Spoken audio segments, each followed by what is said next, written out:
Doctor Yogesh, last episode में आपने हमें मन के बारे में बताया था, नीड ऑफ लाइफ के बारे में बताया था। अब हम आपसे जानना चाहते हैं कि ये एनर्जी क्या होती है। अनुजी, एनर्जी का मतलब है ऊर्जा। और हमारे शरीर को जो एनिमेट करती है वो ऊर्जा, प्राण शक्ति, वो हमें श्वासों के थ्रू मिलती है। जब हम सांस लेते हैं तो हमारे अंदर वो एनर्जी जाती है। जब हम खाना खाते हैं उसके थ्रू भी एनर्जी जाती है। ये जो भी एनर्जी हमें प्राण जो एनर्जी लेते हैं वो हमारे पंचभूतों से लेते हैं। ठीक है, अग्नि, जल, वायु, पृथ्वी, आकाश। अब प्राण जो है, हमारी प्राण शक्ति हमारे अलग अलग पार्ट को सप्लाई करती है। ठीक है, अकॉर्डिंग टू दैट कि कौन से पार्ट को कहाँ सप्लाई करिए, उसके अकॉर्डिंग ये 5 प्रकार के होते हैं। पहला प्रकार है प्राणवायु। प्राणवायु हमारी चेस्ट पे को सप्लाई करती है। जब हम श्वास लेते हैं तो फेफड़े एब्जॉर्प्शन करते हैं ऑक्सीजन का। ठीक है, हम खाना खाते हैं, उसका इंजेक्शन होता है, उसका डाइजेशन होता है। ठीक है, जो भी रिसेप्शन होता है ना, जो भी हम इनटेक लेते हैं वो इनटेक हमारा प्राणवायु करता है। उस इनटेक को, उस रिसेप्शन को प्राणवायु सप्लाई करती है। जब हम सारा एनर्जी को इनटेक कर लिया हमने, उसके बाद उसका डाइजेशन होता है। तो डाइजेशन को समान वायु सप्लाई करती है। उसका पार्ट होता है हमारे डायफ्राम से लेके नेवल तक। इस पोर्शन में हमारे सारे डाइजेस्टिव ऑर्गन्स होते हैं जो डाइजेशन में हेल्प करते हैं। जब डाइजेशन हो जाता है तो उसके बाद कुछ वेस्ट प्रोडक्ट बचते हैं। वो उस वेस्ट प्रोडक्ट को एक्सक्रीशन करने के लिए अपान वायु सप्लाई करती है। वो होता है हमारा नेवल से लेके मूलाधार चक्र तक जी। ठीक है, अब अपान वायु का जो काम होता है, एनर्जी का जो सप्लाई होती है, वो एक्सक्रीटरी ऑर्गन्स जैसे किडनी हो गया और स्टूल और रिप्रोडक्टिव ऑर्गन्स, इन सब को सप्लाई करती है। उसके बाद जो हमने समान वायु ने जो डाइजेशन को प्रमोट किया था, एब्जॉर्प्शन किया था, उसके बाद जो हमने सारी एनर्जी जो ली है, जो हमने न्यूट्रिएंट्स लिए हैं, वो पूरी बॉडी में सप्लाई करने के लिए जो ऊर्जा यूज़ होती है उसको व्यान वायु बोलते हैं जी। तो व्यान वायु का काम ये होता है कि through circulatory system, through blood, हमारी पूरी बॉडी में न्यूट्रिएंट्स को पहुंचाना। ठीक है, अब 5वां जो पार्ट है प्राण का, वो है उदान वायु। उदान वायु हमारे थ्रोट से लेके और हेड तक जितने भी पोर्शन होते हैं उसको सप्लाई करती है। इसमें हमारा mental cognition, mental function, memory और थ्रोट, थायराइड, टॉन्सिल, ये सब इंक्लूड हो जाता है। हमारी स्पीच भी इंक्लूड होती है, बोलना भी हमारा उदान वायु की वजह से होता है। अब जो प्राण शक्ति है, प्राण शक्ति हमारे डिफरेंट पार्ट्स को जो सप्लाई कर रही है, अगर वो किसी भी पार्ट से कम होने लगती है तो वहाँ पर बीमारी होने लगती है। असल में बीमार पहले प्राण शक्ति होती है, फिर शरीर बीमार होता है। जैसे कि फॉर एग्जांपल, अगर प्राणवायु जो पहला टाइप है प्राण का, प्राणवायु अगर कम होने लगती है तो रेस्पिरेटरी प्रॉब्लम हो जाती है हमें।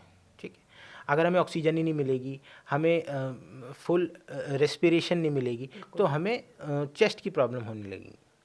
दूसरी है समान वायु। समान वायु में क्या होता है, डाइजेशन की प्रॉब्लम होने लगती है, एसिडिटी की प्रॉब्लम होने लगती है और आपको आईबीएस की प्रॉब्लम होने लगती है। तीसरा जो टाइप है वो है अपान वायु। अपान वायु में क्या होता है कि हमारा एक्सक्रीशन हैम्पर होता है, तो कॉन्स्टिपेशन हो जाएगा आपको।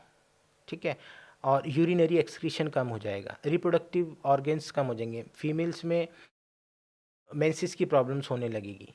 ठीक है, और चौथा है व्यान वायु। व्यान वायु हमारी बॉडी में, पूरी बॉडी में सप्लाई करता है एनर्जी को, न्यूट्रिएंट्स को। जो मस्कुलोस्केलेटल सिस्टम होता है हमारा, उसको हैम्पर करता है। अगर व्यान वायु कम हो रही है तो हमें जॉइंट्स की प्रॉब्लम होने लगेगी, हमें आर्थराइटिस हो जाएगा, हमें थकावट रहने लगेगी क्योंकि हमें एनर्जी पूरी मिल नहीं रही है। ठीक है, हमें लो फील होने लगेगा। और जब उदान वायु कम हो जाती है तो हमारा जो मेंटल मेमोरी है, जो हमारा कॉग्निशन है, वो कम होने लगता है, हमारी सोचने समझने की शक्ति कम हो जाती है, हम सुस्त होने लगते हैं, हमारी स्पीच में प्रॉब्लम होने लगती है, हमें थायराइड हो जाता है, टॉन्सिल हो जाते हैं। ये उदान वायु की कमी की वजह से होते हैं। जैसे कि मैंने आपको लास्ट एपिसोड में बताया था कि हमारी जो वाइटल फोर्स है, होम्योपैथी में प्राण शक्ति को वाइटल फोर्स कहा गया है। वाइटल फोर्स जो है हमारी, उसके 3 फंक्शन बताए थे मैंने, एक सेंसेशन, फंक्शन और सेल्फ प्रिजर्वेशन।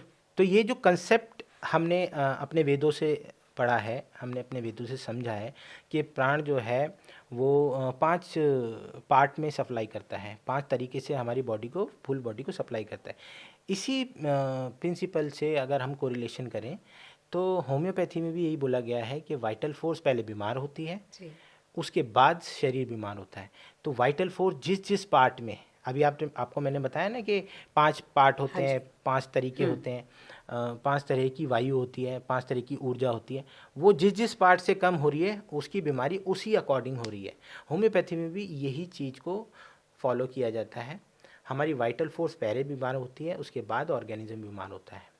डॉक्टर साहब, जैसा कि आपने एनर्जी के हमें 5 पार्ट बताए, लेकिन अगर एनर्जी के दूसरे पार्ट पर ही हमारा ये प्रोसेस रुक जाए, जैसे कि समान वायु पे आकर रुक जाए और वो आगे ही ना बढ़े, फिर क्या होगा? देखिए अनु, ये पांचों पार्ट जो होते हैं ये एक दूसरे के फॉलोअर नहीं होते हैं। हमारी जो प्राण शक्ति है वो इक्वली सप्लाई करती है, बट अगर आप ये समझो समान वायु के बाद ही अपान वायु होगा, हाँ जी। उसका काम आएगा, क्योंकि पहले डाइजेशन होगा, उसके बाद ही तो एलिमिनेशन होगा। जी। अगर डाइजेशन ही नहीं होगा तो फिर एलिमिनेशन क्या होगा? कि जब हम फूड का पाचन ही नहीं कर पाएंगे तो एलिमिनेशन क्या होगा? इसमें क्या है, अगर समान वायु आपकी कमी हो जाती है तो आपका डाइजेशन सही नहीं हो रहा, आपका एसिमिलेशन सही नहीं हो रहा, एब्जॉर्प्शन सही नहीं हो रहा। तो जब वो सही नहीं हो रहा तो आपकी अपान वायु जो वो सही भी है फिर भी वो सही से डाइजेशन नहीं, एक्सक्रीशन नहीं कर पाएगी, तो आपको लूज स्टूल रहेगी। जैसे कई लोगों को आपने सुना होगा कहते हुए कि अच्छा भला खाते हैं लेकिन फिर भी शरीर को लगता नहीं। हाँ जी। और हमें क्रॉनिकली लूज स्टूल रहती है, काफ़ी लंबे समय से स्टूल पतली आती है उनको। हाँ जी। ग्रीजी स्टूल आती है, कुछ तला हुआ खा लेते हैं तो ग्रीजी स्टूल आती है। वो किस लिए आता है? उनके समान वायु में कमी होती है, वो सही से डाइजेशन नहीं कर पाते, तो उनकी जो फूड न्यूट्रिएंट्स हैं वो बिना एब्जॉर्प्शन के बाहर निकल जाते हैं, उनका एक्सक्रीशन हो जाता है। तो ऐसे लोग हमेशा पतले दुबले रहते हैं, न्यूट्रिशन की कमी रहती है इनको, मैशिएटेड रहते हैं, तो मेल न्यूट्रिशन इनको रहता है हमेशा।